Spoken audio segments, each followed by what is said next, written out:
Brian dan Sally mengenyam pendidikan yang baik.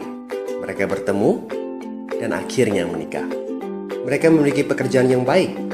Brian memiliki jabatan tinggi di sebuah perusahaan multinasional, berpenghasilan besar, mendapat fasilitas dari kantor berupa mobil dan rumah.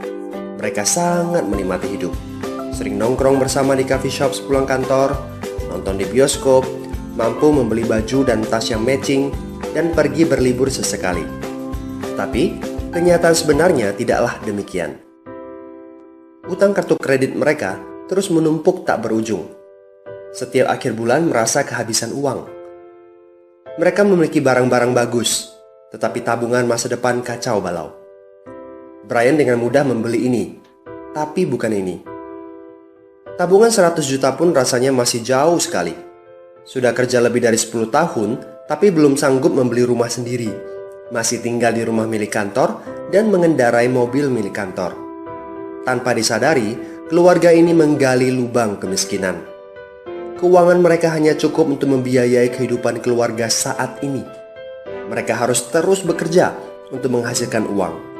Pertanyaan yang paling ditakutkan adalah bagaimana jika mereka sudah tua, kemampuan bekerja sudah menurun, atau salah satu anggota keluarga terdiagnosa penyakit serius yang membutuhkan biaya yang sangat besar.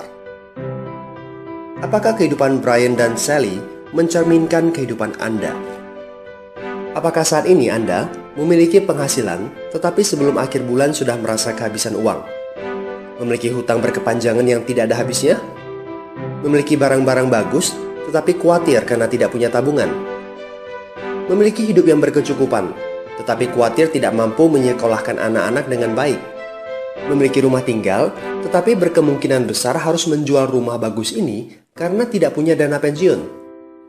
Jika Anda menjawab ya pada salah satu saja pertanyaan tadi, saatnya untuk memperbaiki diri.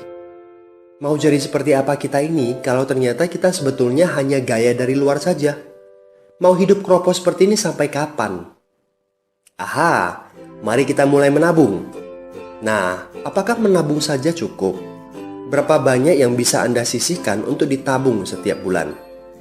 Mari kita ambil contoh. Anda berencana untuk memiliki rumah dan mobil. Katakanlah harga rumah 600 juta dan harga mobil 200 juta. Jika Anda mampu menabung 5 juta per bulan, Anda membutuhkan 13 tahun untuk mendapatkan angka 800 juta. Masalahnya, inflasi membuat harga rumah dan mobil melambung tinggi. 800 juta akan menjadi 2,7 miliar 13 tahun kemudian jika kita asumsikan rata-rata kenaikan barang 10% per tahun. Ini masih soal impian untuk membeli rumah dan mobil. Padahal, masih banyak kebutuhan lain yang perlu dipersiapkan jika ingin hidup lebih baik. Bagaimana dengan persiapan dana hari tua? Agar di saat tua dan tidak sanggup bekerja lagi, Anda punya tabungan yang cukup untuk kebutuhan sehari-hari. Asuransi untuk keluarga? Dana pendidikan untuk anak-anak? Dana tak terduga untuk keperluan dadakan jika dibutuhkan, seperti keluarga sakit, dan lain-lain. Artinya, Anda perlu lebih banyak uang untuk ditabung. Bayangkan jika satu bulan Anda hanya bisa menabung kurang dari 5 juta. Sudah jelas, jika langkah Anda hanyalah menabung, Anda seperti sedang menggali lubang kemiskinan. Hal utama yang perlu Anda lakukan adalah meningkatkan penghasilan Anda. Anda mungkin bertanya bagaimana saya bisa melakukan itu dengan segala kesibukan yang saya miliki sekarang. Apakah saya bisa tetap mencari income tambahan di luar sana tanpa mengganggu pekerjaan utama saya? Seandainya bisa, apa yang bisa saya kerjakan saat ini?